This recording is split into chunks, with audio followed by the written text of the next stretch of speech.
Ils fuient un pays en guerre et trouvent refuge au sein des pays voisins.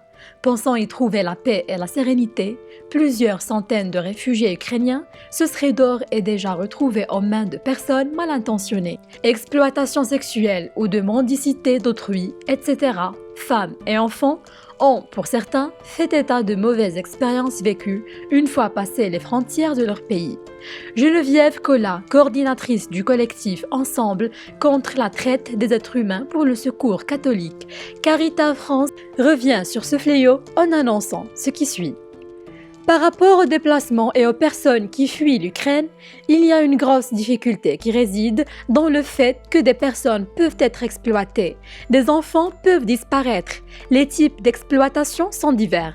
Ça peut être aussi bien de l'exploitation sexuelle, de l'exploitation au travail, de la contrainte à commettre des délits et de l'obligation à mendier par des personnes ou des groupes qui utilisent le conflit et la vulnérabilité des réfugiés, majeurs ou mineurs, pour faire du bénéfice.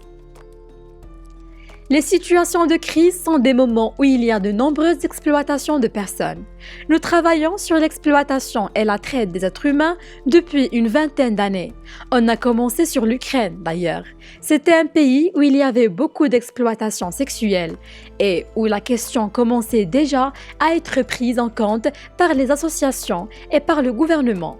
En 2015, nous avons, avec Caritas Ukraine et d'autres Caritas de l'espace euro-méditerranéen, fait une recherche-action sur la traite dans les situations de conflit et de post-conflit. On avait l'expérience du Kosovo, de la Tchétchénie, du Liban, avec tous les déplacements de population. On a pu alors se rendre compte à quel point les situations de crise étaient des moments où il y avait de nombreuses exploitations de personnes. Ça a été aussi le cas après le démantèlement de la jungle de Calais. Des enfants ont été pris en charge par des services pendant plusieurs semaines avant d'être plus ou moins livrés à eux-mêmes. On pense que 2000 enfants environ ont disparu à ce moment-là, dont une majorité aurait été victime d'exploitation. Certains ont d'ailleurs été retrouvés dans ce cas en France, en Italie ou encore en Espagne.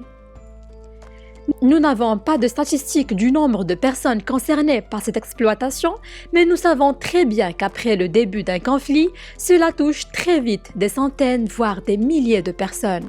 Quand on fuit un pays en guerre, qu'on a des enfants, parfois pour survivre, on est obligé d'en passer par là. Ukraine, Roumanie, Moldavie, etc., Caritas travaille avec un réseau dans ces pays pour éviter l'exploitation et la traite. La mise en place de plateformes entre réfugiés et familles d'accueil permet aussi d'éviter ce type de phénomène. Il faut que l'on sache ce que deviennent les réfugiés, chez qui ils vont, comment se passe leur quotidien. Les éventuelles victimes doivent être conscientes que si on leur demande des choses liées à l'exploitation, elles doivent pouvoir refuser et pouvoir le dénoncer en portant plainte, notamment avec l'aide d'associations. Il faut aussi sensibiliser le grand public. Expliquer que ce sont des choses, malheureusement, qu'il faut avoir à l'œil et ne pas hésiter à alerter les forces de l'ordre ou les associations en cas de doute.